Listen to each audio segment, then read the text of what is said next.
برادران گرامی القدر، السلام علیکم ورحمۃ اللہ وبرکاتہ۔ حضرت ابراہیم علیہ السلام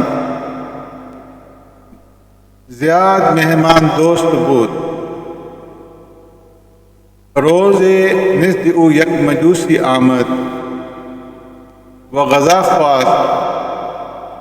حضرت ابراہیم علیہ السلام به او گفت اگر مسلمان می شوی پس ترا طعام می دهم۔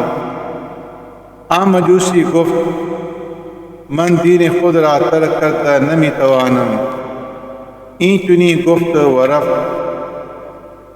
از طرف دیگر اللہ تعالی این همه معاملہ را می بیند کہ یک مجوسی از جهت گرسنگی سرگردان است و سخت خفا است۔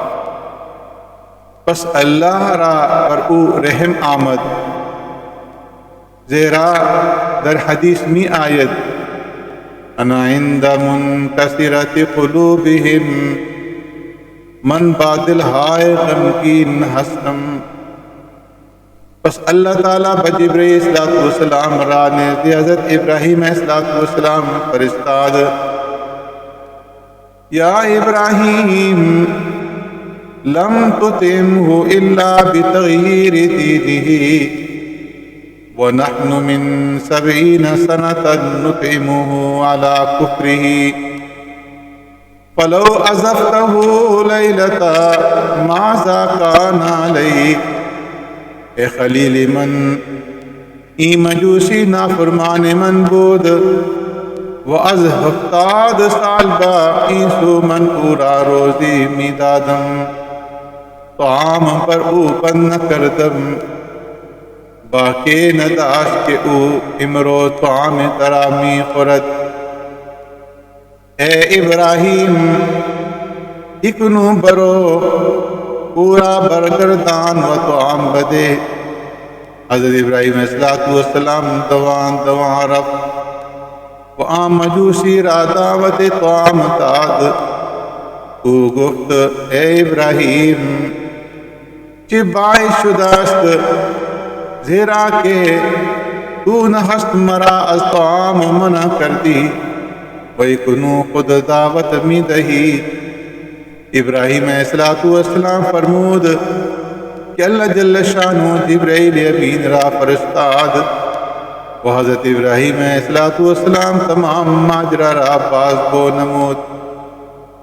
وقتی کہ مجوسی این سخنان را شنید پس گفت اے ابراہیم وقتی کہ پروردگار تو این قدر مہربان است عارض علی الاسلام فاسلم، پس با من اسلام را پیش کن من هم مسلمان می شوم۔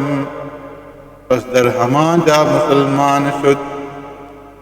معلوم شد کہ اللہ تعالی پر بندگان خود زیاد مہربان است۔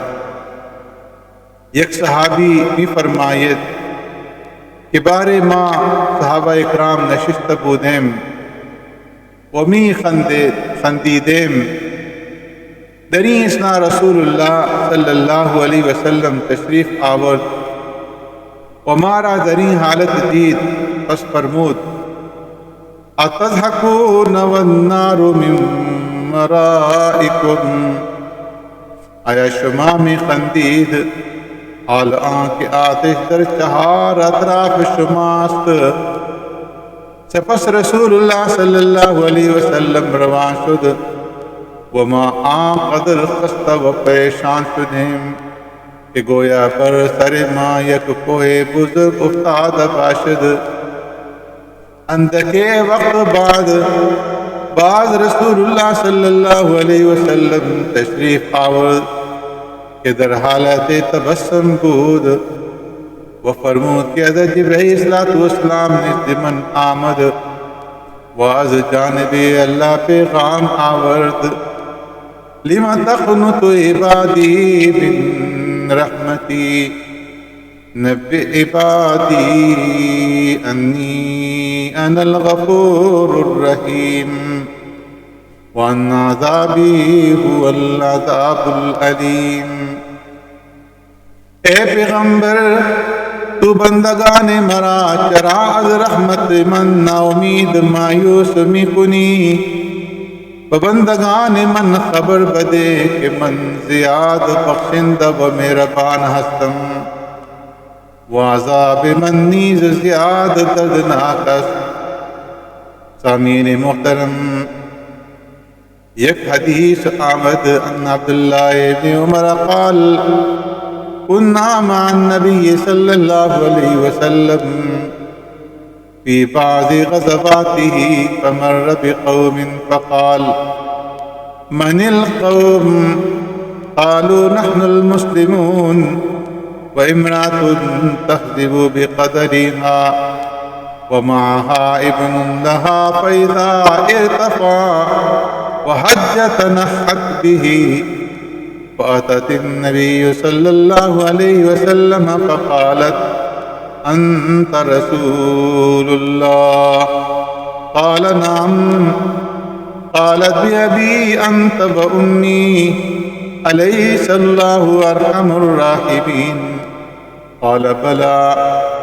قالت أليس الله أرحم بعباده من الأم بولدها؟ قال بلى. قالت إن الأم لا تلقي ولدها في النار.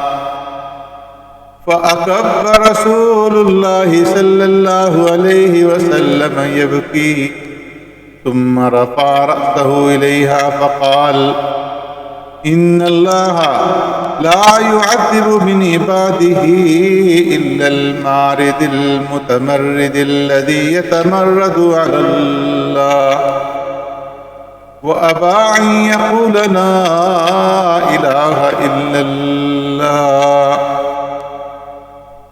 حضرت عبداللہ ابن عمر رضی اللہ تعالیٰ عنہما میں فرمائید کہ بارے ماں باپ پیغمبر صلی اللہ علیہ وسلم در یک غزوہ شریک بودیم، پس بر قوم سپر شدیم، آہا پرسیدن کے شما کیستید، پس صحابہ اکرام فرمودن کہ ما مسلمانان ہستیم۔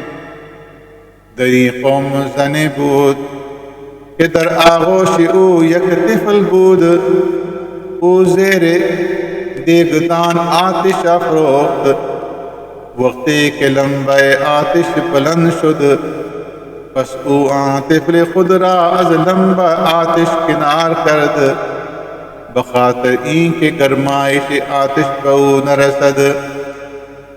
وقتی کہ بآذن معلوم شد کہ درین جا رسول اللہ صلی اللہ علیہ وسلم تشریف فرماست، پس او نزد پیغمبر صلی اللہ علیہ وسلم آمد و پرسید انت رسول اللہ؟ آیا شما رسول اللہ صلی اللہ علیہ وسلم ہستید؟ پیغمبر صلی اللہ علیہ وسلم جواب داد بلے من رسول اللہ ہستم۔ او باز پرسید بأبی و امی الیس اللہ ارحم الراحمین؟ پدر و مادر من فدائے تو، آیا اللہ تعالی ارحم الراحمین و زیاد مہربان است؟ پیغمبر صلی اللہ علیہ وسلم پاسخ داد بھلے اللہ تعالی زیاد ذات مہربان است۔ او باز پرسید الیس اللہ ارحم بعبادہ من الام بولدها؟ ایا اللہ جل شانہ بر بندگان از مادر زیاد مہربان نیست؟ رسول اللہ صلی اللہ علیہ وسلم فرمود بلے اللہ تعالیٰ بر بندگان خود از مادر ہم زیاد مہربان این زن زیاد ہوشیار بود۔ او باز پرسید ان الام لا تلقی ولدها فی النار؟ مادر اولاد خود را در آتش نمی اندازد، پس اللہ جل شانہ بندہ خود را در جہنم می اندازد۔ نبی کریم صلی اللہ علیہ وسلم بگر یہ آمد زیاد کریہ کرد سپس سر خود را برداشت و فرمود ان اللہ لا يعذب من عباده الا المارد المتمرد. ہر آئینہ اللہ تعالیٰ در بندگان خود ہیچ کسرا عذاب نمی دہد مگر کسی کے زیاد سرکش باشد ور گناہان دلیر باشد پس اورا بخاطر صفا شدن از گناہان عذاب می دہد.